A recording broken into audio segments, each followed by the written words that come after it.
Good morning guys, no? So, bagong tuig na unya.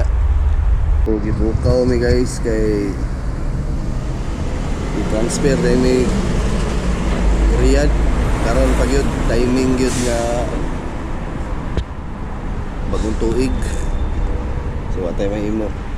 Parte mga trabaho yun. So, gipa-prepare mi kay basig mo biyahe daw mi unyang udto or hapon. Basig sa dala namin ani mag New Year guys. Kay taas-taas biyang biyahe layo-layo ang biyang Riyadh. So dito namin ma-assign yun. So nahulog kami 4 days diri. So balhin na pod mi. Dito na gyud among ruta. Tayo himo ani, parte mas trabaho.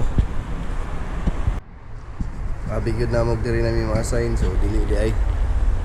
So namalit pa mig mga grocery kay abing mo diri. So ang pakiho na punto na mo ron. Dalion ra na mo to impake kay basi anytime ba pwede na mi tawago na mi nga biyahe na. So at least prepare na mi. So mao lang to. Biyahe taon niya. Sugato itong bagong tuig sa dalan.